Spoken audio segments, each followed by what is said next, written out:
instead of an engaged champ, so maybe this is the gambit Gen G are actually going for. It's like, this is how we deny the engaged champions from the light.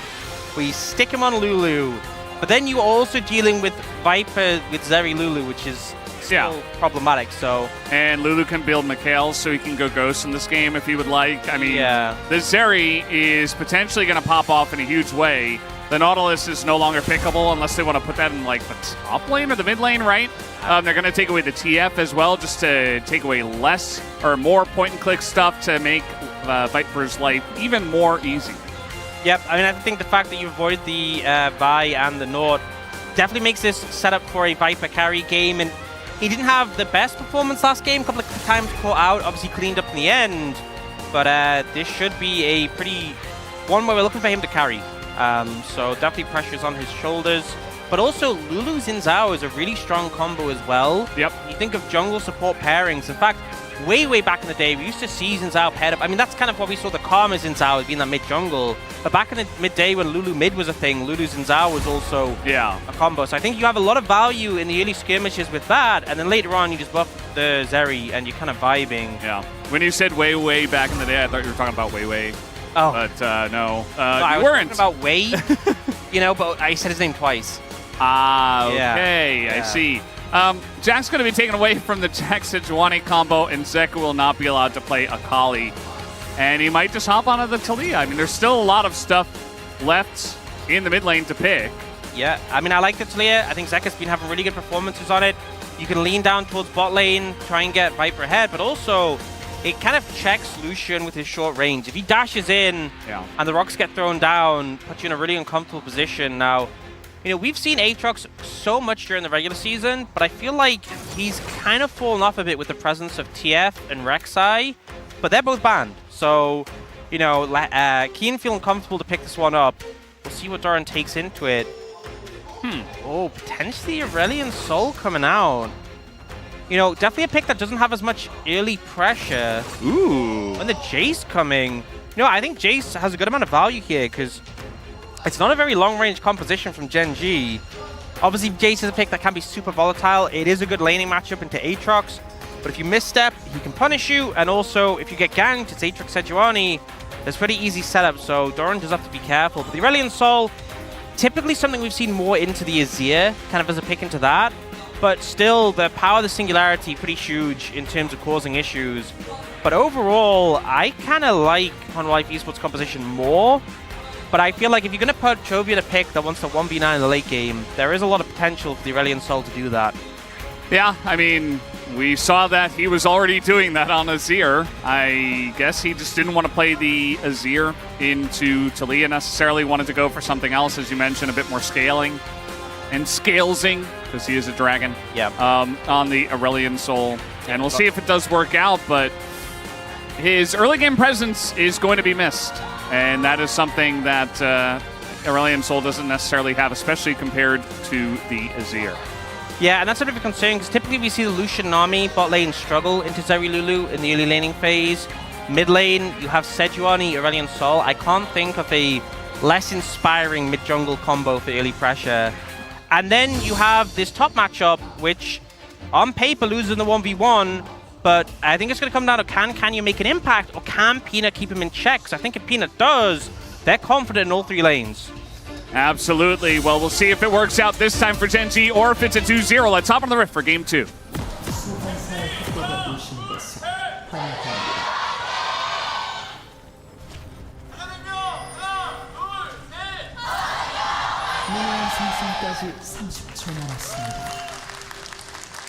Here we go, game 2 on the way already of this upper bracket match. Again, if you guys missed first game or the pre-show, whoever wins this best of 5 goes to MSI. They also get a direct ticket into the grand finals. They don't have to play any lower finals, nothing like that. They just get to go straight to the end and play one more best of 5. And already Honor Life Esports off to a great start. We'll see if they can continue with it, or if Gen G will make the inevitable happen. Yeah, I just think it'd be so crazy if Honor Life ended up not only getting that spot in the finals and denying the T1 Gen G repeat, but also the MSI spot, meaning it'd only be one of them returning to MSI at most. You know, could also be D+. They're still in it. Yeah. But yeah, one game. You know, it's nice, but still got a series ahead of them. I think they've set themselves up well in the draft. You have to be a bit careful. This is one thing we've seen from the Aurelion Sol. Even though kind of level 3, most champions start to pick up momentum against him. I feel like we've seen him, particularly against the Zia, bully out the Azir, like level 1, level 2. Not so much against the Talia, but you can see him just walking up, doing like the light little tap breathe to get the comet hit. Yeah. Does feel good. Looks like Pays and Lahen's getting a nice little push off down to the bottom side. Level 2 extremely important for the bottom lane, but especially in this matchup. And generally the Lulu has a good time of it, but not the case this time around. So Pays and Lahen's going to level 2. It is very well respected by Viper and Delight. Will back away. And Lulu, not an engaged champ. Yep. So a little bit sad is Delight. He didn't look very enthused by that pick when it was locked in. Yeah, it's one of those, when the Lucian army is thrown down, you kind of just forced to match in kind. Because if you took like Nautilus, you would just get zoned out. It'd be so hard to ever trade into the Lucian army. Whereas the Lucian Zeri can actually trade well into it, because the short burst trades start to go in favor of the Lucian army, but then in the extended trade, you start to bring it back. And one thing that's always interesting with summoners between these two matchups, it's sometimes like a game of rock, paper, scissors, because Exhaust is so good into Lucian, but Lucian will often take Cleanse to counteract it. So then sometimes you can go like here, we have Barrier Heal from Honor Life Esports, so Pays' Cleanse is a lot less value. You know, when you think about the stuns or the CC on Honor Life Esports, it's only really the Unraveled Earth and the Polymorph that you're going to be able to cleanse, so not a great amount of value. Clearly was expecting the Exhaust on the other side. Yeah, well, at least, you know, I was mentioning maybe Viper could go for the Ghost, but wanted to go for the safe option for the lane. Wanted to get through it as just dashing forward is chovy. Getting a bit of breathing action going here onto Zeka, stacking up some of that Stardust early on. Doing the breathing exercises. It was kind of a nice window because Zeka was like bit his cooldowns to zone Chovy out, and the Chovy was like, you have nothing. I can just breathe in your direction. Yes. But we can still see, like, despite a good trade coming out there, definitely the Talia who has control of the lane. But I will say, you know, Pays on the Hens, a bot lane who we've kind of put criticism on in the play. Wait a second. Yeah, a little bit of light poke. Pays on the Hens, a bot lane we put criticism towards in the playoffs for maybe being the weak point of Gen G. Starting this game off well, you know, at least in this 2v2 matchup. Yeah. Definitely important after what was a game one that wasn't exactly inspiring from them either. So definitely looking to turn it around. I'm sure the coaches, again, Coach Kim was talking a little bit about that in the coach's interview, talking about the bot lane and this matchup. And certainly a focus point for the team, as we know what they are capable of, these two guys, but they really got to turn it on when it matters most. Yeah, I love the trading here from Pays. So this is kind of how you have to play the Lucian army, where you never like dash directly forwards. You like dash at an angle, so you're max range hitting, and then like immediately you're disengaging, using the speed boost from your combo to get out again. Now, this looks like an unfortunate situation for Doran. I'm not sure you're surviving this. Yeah, this is Aatrox Sejuani, and okay, the dash is going to go very wide. Doran just flashing early, but Canyon not waiting for it and does not take advantage of that. They get the flash down, but now a bubble here on the Delight, and now an opportunity for Viper to push forward and trade aggressively.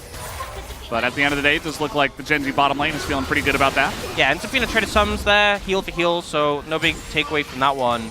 Interesting enough, Pays actually went for the longsword early.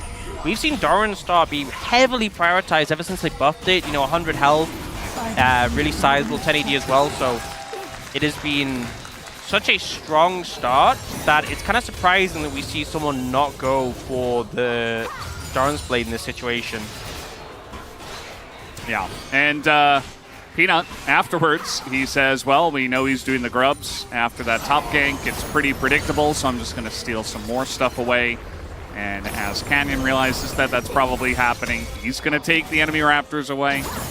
And things just going to kind of even out. You know, even though the top lane gank wasn't amazing in terms of execution, it still gets value. And Canyon should be at least happy with that. Well, I think they were going to look for a chain gank here, but Peanut and Zeka are in position to move over. Zeka now has access to the wall.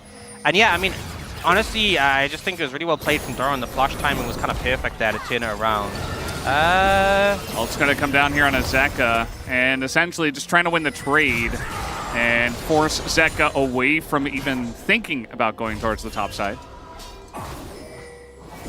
Yeah, doing a pretty good job of it. I mean, that's one thing with Talia as well, is when someone uses that ult to trade into you can't really do the same in return. Definitely a power boost picked up in that matchup. And once again, we're seeing Paze and Hen doing a pretty good job of pressuring this matchup. Yeah. Ahead about 6 CS, but any amount of aheadness is going to feel good. It gets super volatile at 6 though, because, you know, I was talking about how Lulu Zeri win the extended trade, but once Lucian gets culling, like if you tank a full culling, you will just die. I think the zoom in here is for the level 6. Yeah, I think Paze might be close. Not quite. Not quite.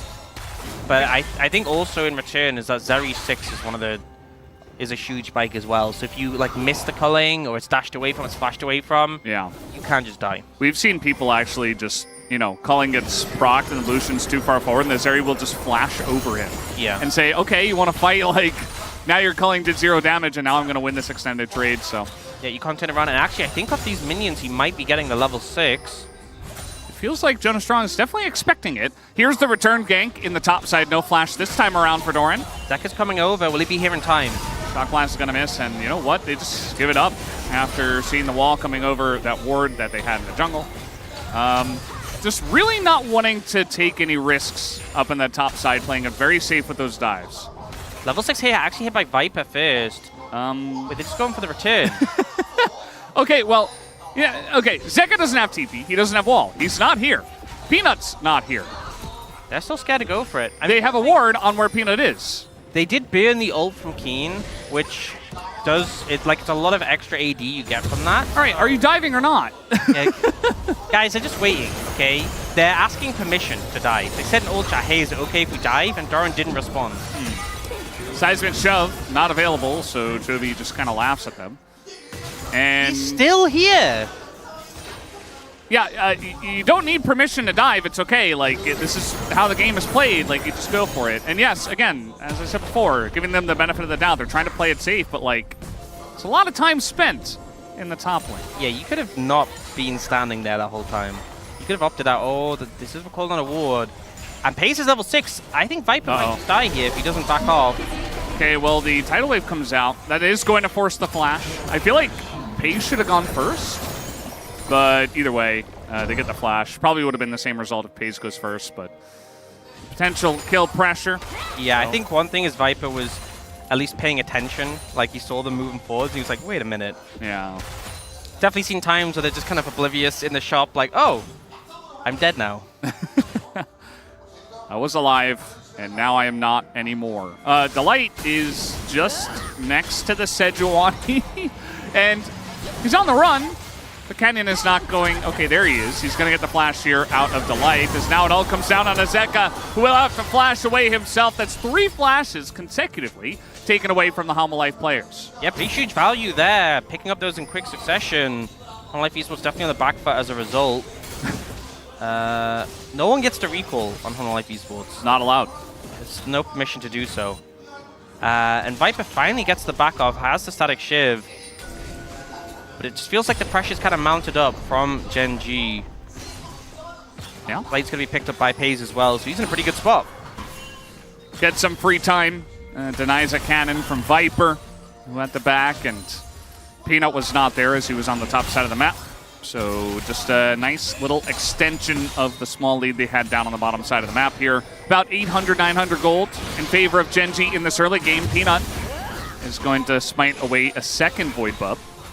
And might have to flash himself. Kind of an awkward spot here, 3v2 in favor of Gen G, as Doran's just going to go in, but he has to flash away now. He takes a massive amount from the Aatrox. And now Peanut's going to flash out of here. Full set, you know, every single member of Halma-Life Esports flashing in like the past 2 minutes. You know, as Atlas would say, you know, they flash and now the cooldown is working, right? Yeah. Yeah. Nobody has Hex Flash. Oh yeah, that's unfortunate. Maybe if they all took Hex Flash, it would be higher value.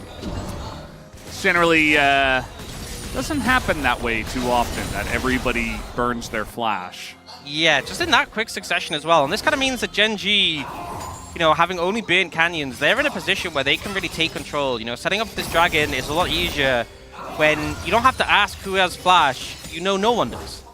Yeah. And you even have a timer on the first one, which was Viper, and you can say, okay, well, when he gets his back, everybody's about to have them back. So whoever's typing the timers in chat has got their work cut out for them. Yeah, absolutely does. Viper, very awkward spot here as the tidal wave is going to miss, but all the other CC is going to hit as Viper dodging so much he gets to the Lulu, who will put that wild growth in and save his life. But again, Viper has to barrier, has to back away, low on health. At least Gen G get that. The only summoners we have left is Doran's TP, and I mean, Smite doesn't really count. But that is all Life Esports are working with now. Gen G just picking away at Life Esports, getting all these summoners. And now Viper's going to have his back stopped as well. Yeah. The dragon was stopped. No, the dragon's still going there. Oh, yeah, he was flying back to his cave. And this just feels like a very consistent pressure game from Gen G. The gold lead is only 700. And yet, in terms of control in the past couple of minutes, it feels like it's all been Gen G favored, and it's just been Life Esports responding. And I feel like when one team has an Aurelion Soul and they're the ones who are kind of controlling the game, that's not a great feeling, not a great position to be in. We got a lot of members here on the bottom side of the map, and Zeka's going to get bubbled and eat a culling to the face. Here's Canyon. Peanut standing right next to Zeka will save him, as they will not go for a dive into the showdown. Yeah, don't want to risk that one. We'll end up just backing away and resetting. It's going to be an Ocean Soul this game. Definitely not the most impactful soul in general. Is some bulkier targets can benefit from the healing, like I said, only like Aatrox. But yeah, not the biggest priority. And we've seen pretty big spike coming in. So Pays nearly has enough for Rapid Fire. And Lahens has Mandate plus Solstice Slay. So definitely a pretty big boost in power here for the bot lane at Gen G. Especially, I think, when Pays gets the Rapid Fire, that's really where they can start to take over the game. And it's so hard to walk up. Yeah, we've seen Lucian's take over games. I feel like aiming is one of the big ones that has done it here in the playoffs so far. And it can be really impressive. Even from, like, off the screen, you might see Lucian and then you might see a gray screen because he just closes the gap so quickly. Yeah. Obviously, Zeri has nice mobility, has ways to get out of it. But in terms of, you know, you might not die, but you might lose your entire health bar, and that could just be the amount of tempo that the team needs to take a big objective. One of the things that just ends up being so obnoxious is that Pays can just walk up in mid lane like this, and no one can match him. You know, if you try and engage onto him, like how? He's a Lucian. He's just going to dash away, and even if you find a good angle, he's got both sums. But if anyone walks up to him, he can just dash in on them, do 60-70% of their health, 100% with the culling. Yeah. And it's just so scary. And it basically means that you constantly see Pays and Hens pushing the wave in, rotating, pushing the wave in, rotating. They are always going to be the ones with prio and taking control, able to move. So this pressure point at the map for Gen G definitely paying off massively so far. Yeah, and you were talking about locking down Lucian. Compared to Game 1 for Life Esports, they have 3 less engaged champs. I mean, I guess Xin Zhao is kind of one. Yeah, we can count him. But he's no Wukong in terms of team fight presence, in terms of, you know, multiple team fight knockups. We had Alistair, now we have Lulu.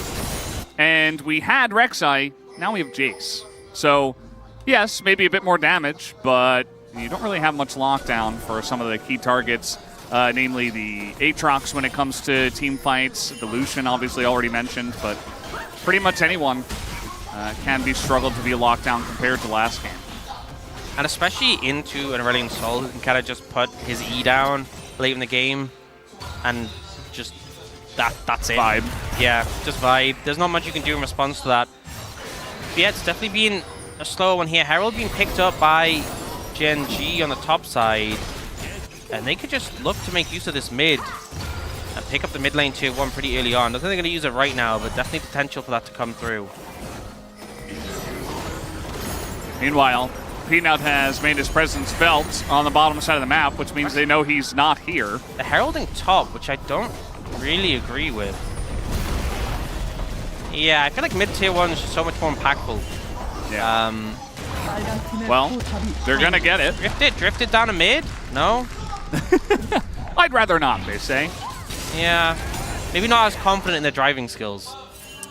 It's much easier to drive nowadays. It's also, I think it's a lot harder to drift it down from top to mid on that side of the map than it is go backwards. Like, mid to bot. Well, this is one way to try to get on top of the Lucian, as Culling does absolutely nothing. Paige just face-checking the brush, and he will pay the price. As Doran now might have to flash away from this one, as he will just go in and then flash away. As a bunch of TPs coming on in now. Big ult is going to come out from the Aurelion Soul, but still not a really engaged zeka all alone here. As the Wild Growth comes out and he saves his life to delight.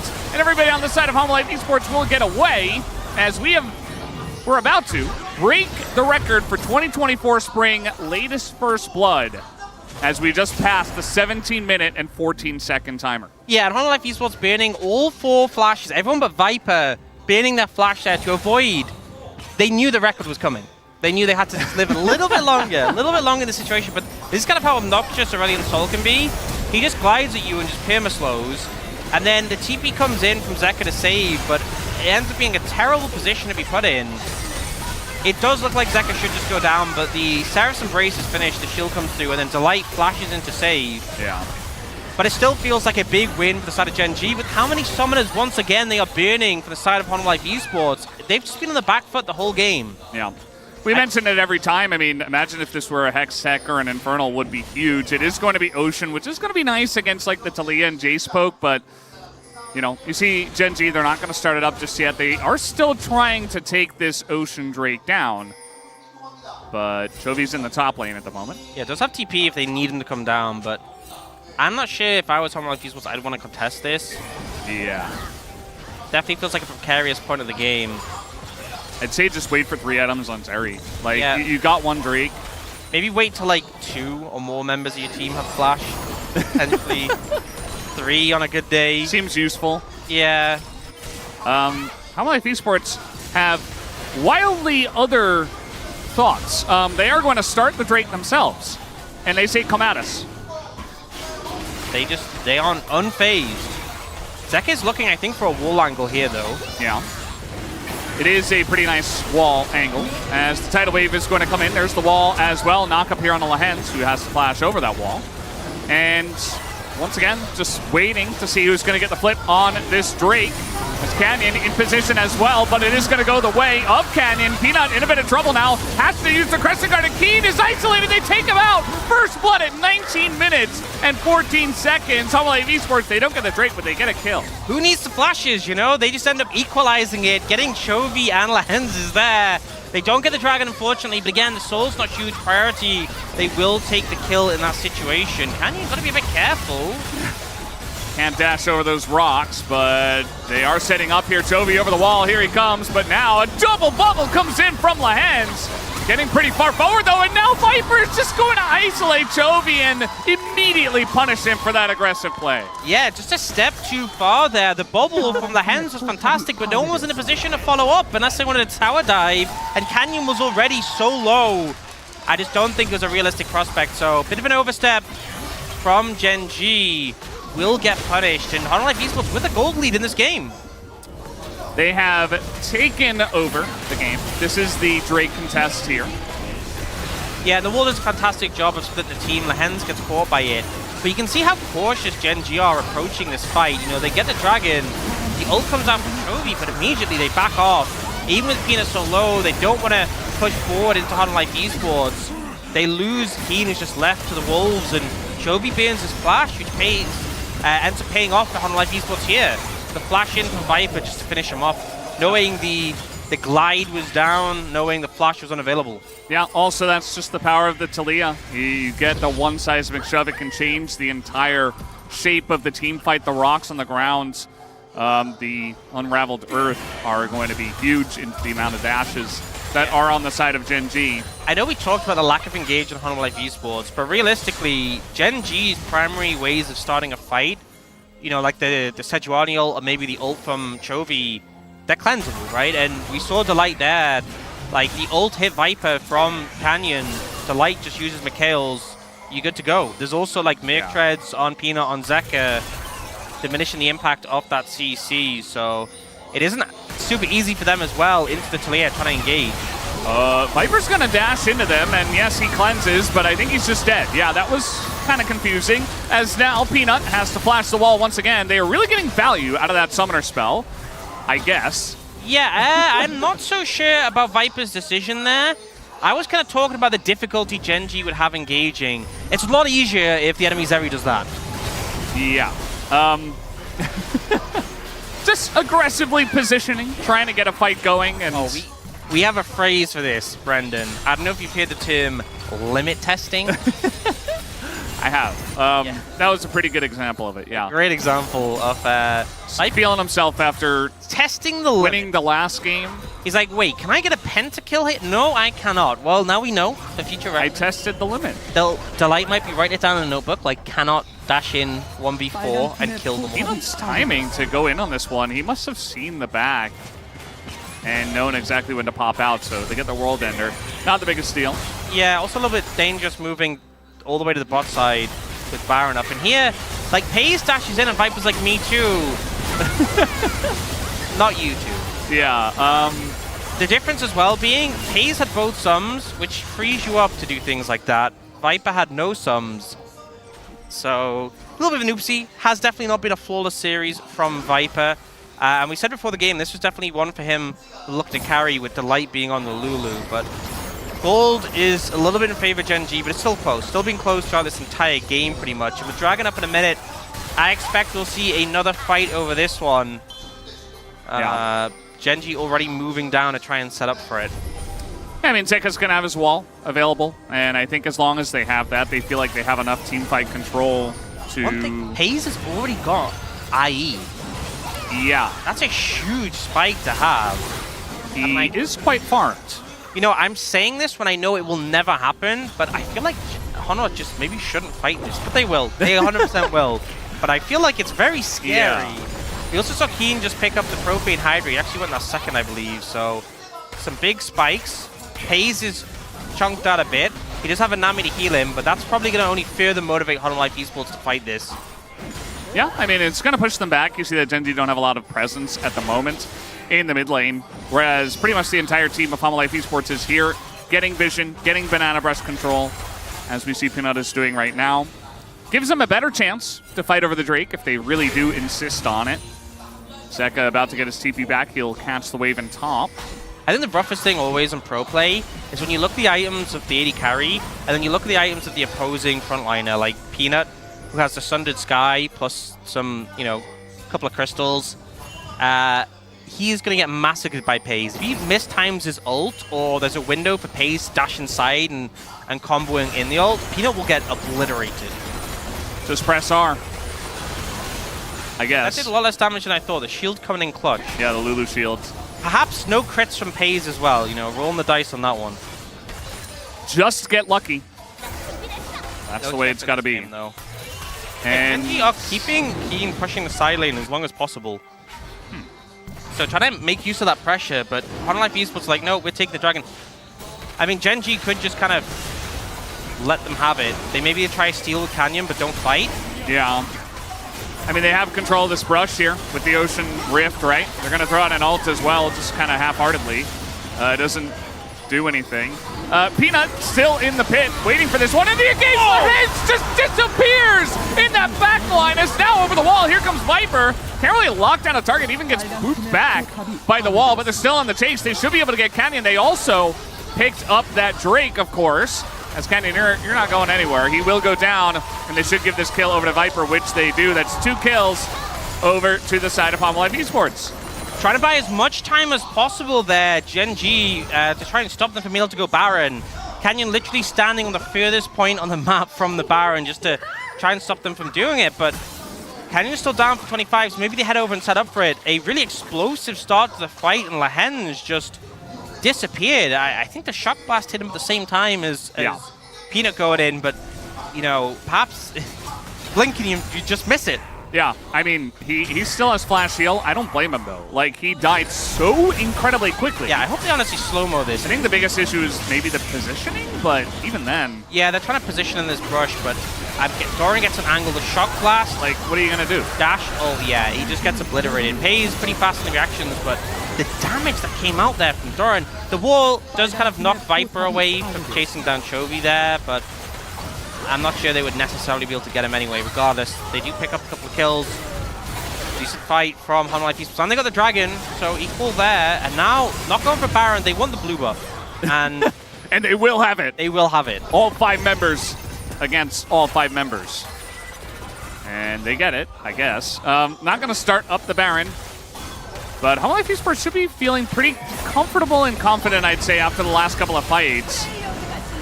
Especially, I mean, the Sejuani ultimates have just not been good. Peanut now going to get bubbled, though, in a bit of trouble. But again, Crescent Guard, you don't have to be tanky if you just press R. Yep, a lot of value from that ultimate. Yep. And also, he did finish his second item. You know, Pays was on 3 items in the last Dragon fight. Peanut got to cash in, get the Black Fever. And Pays' position hasn't really changed. The Lucian's still going to be relevant as the game goes on, but I definitely feel like, you know, these are the windows where you really look for a Lucian to take over a game. And with Viper picking up a couple of kills, he's approaching his 3rd item as well. Has just picked up the Infinity Edge, not going for the Navori here. So maximizing the damage output. And now in a much better position, I feel like, than when they took that last Dragon fight. And you know what's the craziest thing? Look at the summoner spells. Every member of Hollow Knight Esports has their flash up. What a rare occurrence this is. Yeah, unseen. It's like an eclipse. You know, it only happens such and such many times per years, and they've got everything. Everything has aligned, you know. And you know what that means? It's time to use them. Yeah, I mean, they're going to fight regardless of if they have them, I guess. So might as well fight when you do have them. Yeah, if they don't have summoners, they want to fight so they can get to a position where they, you know, are better off. They want to buy time till they get the summoners back. If they have the summoners, they want to fight and use their summoner advantage. That's the logic. Flawless logic, indeed. Trying to get something going on a Viper, maybe. Nope. Not really going to do anything. Genji have this tendency, sort of when it gets to this point in the game, we saw it last game, to try and find a group up and just secure this mid-tier 1. Well, they're going to get the Crescent Guard out. That wall is pretty nice, but nobody's really there to benefit from it as they save the turret. They got that going, and now Chovy's just going to lose the majority of his health. Just like that, the power of the Jace coming in here in a big way in this game. I feel like we've seen so many games where the Jace has been like massacred in lane, just jungle presence. It was something Genji tried to do this game, but Doran managed to get through unscathed, and you're now seeing them reap the benefits. He's doing so much damage with these shock blasts. And the thing is, we talked about like the difficulties engaging for both sides. Now there's rocks on the ground. They're just being poked over the wall. Pays dashes over the rocks, immediately dies! You can't afford to make the mistake, but now Viper, he's going to do it as well himself, but still going to go the way of Hollow Knight Esports. Here's Chovy on the fly. He is going to get out, but Hollow Knight Esports could be pretty happy with the way these fights are going. And Pays just makes a massive error there. Good play from Keen to answer back on a Viper. Could have been devastating if the Zeri survived, but still, a mistake from Gen.G. I've got to be a bit careful here. He's got the light at least, and you know what? He's going to poke out Lahens and Canyon at the same time. I think it's kind of crazy when you see how little damage Zeka did there to Lahens, and then a shock blast. Oh, it's a kill! It's a dead Nami! And it's right at the last moment of his recall. Yeah, like Zeka's hitting Lahens, and Doran's like, no, I'll show you damage. I'll show you what damage is. He is just doing so much work here. And Hollow Knight Esports, they get the mid-tier 1, and are now significantly ahead in this game. And Pays, I'm not sure. I mean, he dashes over the rock. Right here. Yeah, misses the angle cleanses, but even if he doesn't get stunned, still potentially could have been punished. Now, Keen does answer back really well, but I just think this has been such a rough performance from Pays this whole playoffs, honestly. You know, for a player who had such a standout they see him too. Debut year. Oh, just in the vision. Actually, you know what I think it is? It's a Horizon focus from Talia. Yep. I'm pretty sure. Absolutely. Gives the vision on a target when you proc it. So I think that's why I've seen players before, because it's a pretty new effect, and not realizing that they're still in vision for such a long time. Yeah, ends up being a big mistake from Lahens, but a good punish from the side of Life Esports. And, you know, we talked about Doran being strong. He is really hitting critical mass here. Doesn't have as much gold as the AD carries, but, you know, even with Chovy being quite tanky with his build, he's still starting to chunk. Yeah. I mean, if Gen G were ahead and they could control...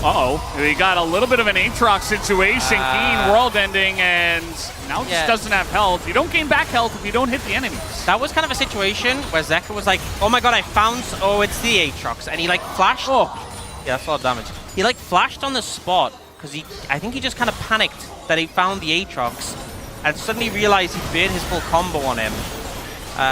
So it did backfire a bit. Definitely a bit of a situation. Definitely some... Oh, Canyon's trying to look for vision here. Yeah, they just didn't have any vision on the Baron. Somebody has to face check it, and it was Canyon this time. Thankfully, for his sake, he doesn't go down, but now you don't have flashes, you don't have summoners, and you still don't have vision.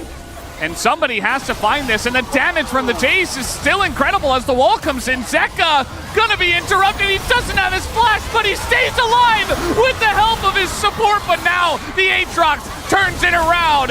Keen frontlining, and now you can't really get away from this dragon as Doran will go down, and Gen G gonna ace them on the Baron. It's an absolute massacre, and Life Esports thought they had the edge, thought they had the setup, and they completely butcher it. A fantastic punish from Gen G. They get all 5 members and are rewarded with the Baron.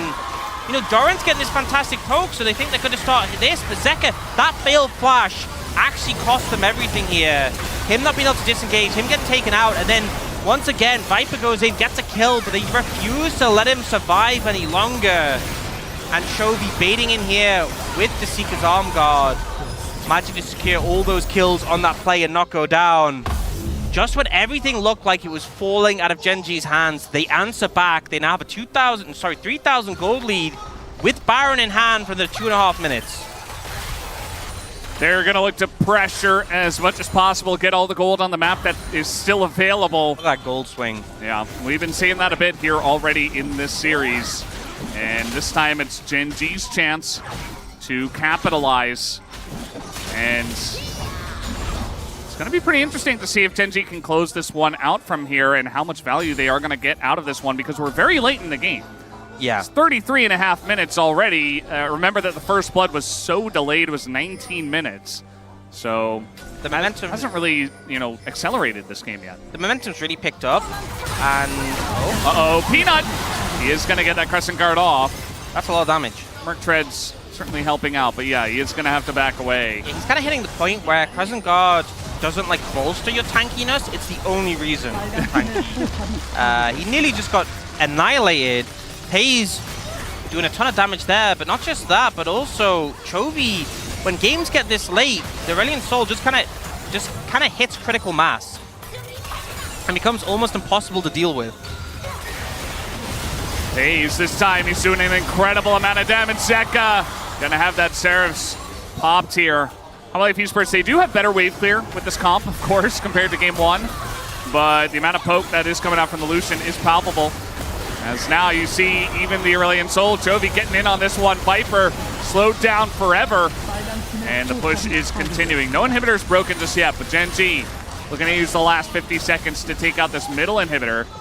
Life Esports saying, okay, that's not a huge deal. We'll just let that one go. And we can see how much the momentum has swung in favor of Gen G there. Now a 5,000 gold lead.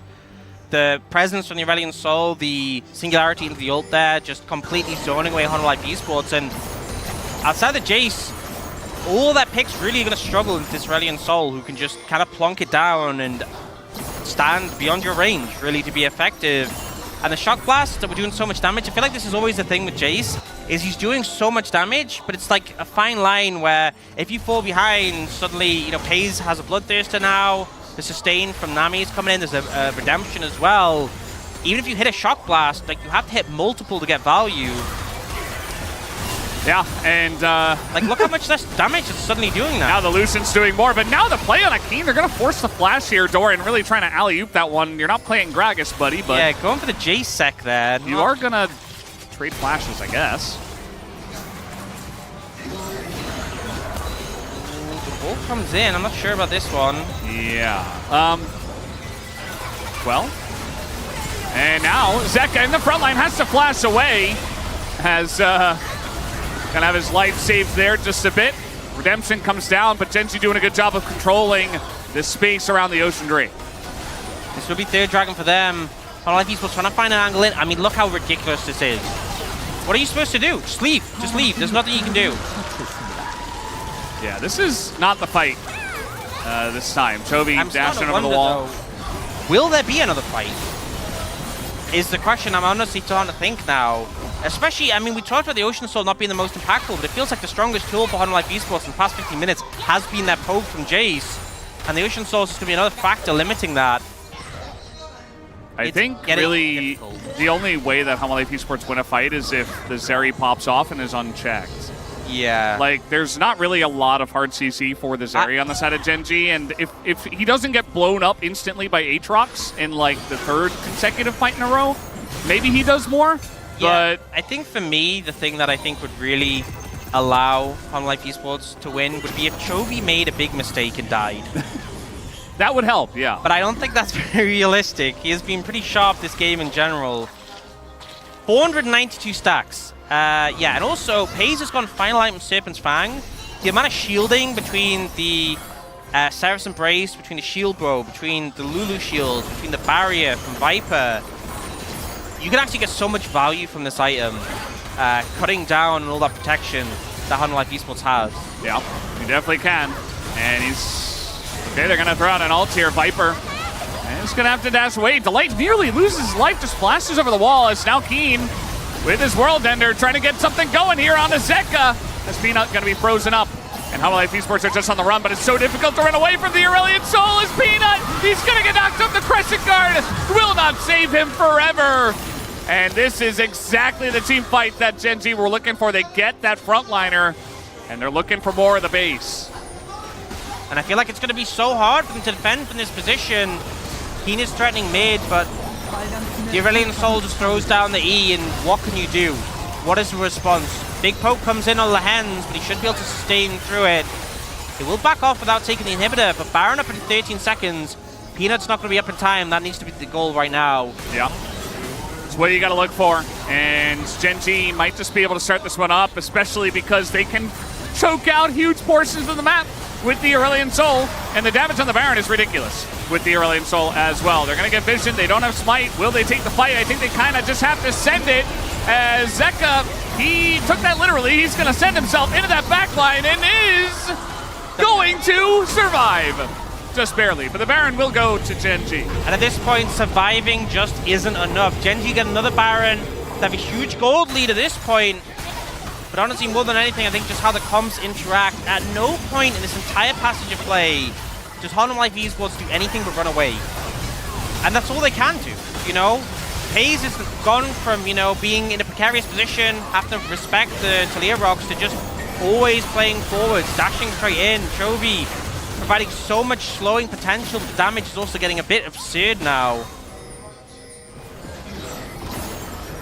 I think things are just getting worse and worse for Life Esports' chances in this game. And I think it's starting to get to the desperation point where you kind of just have to send it and hope for the best.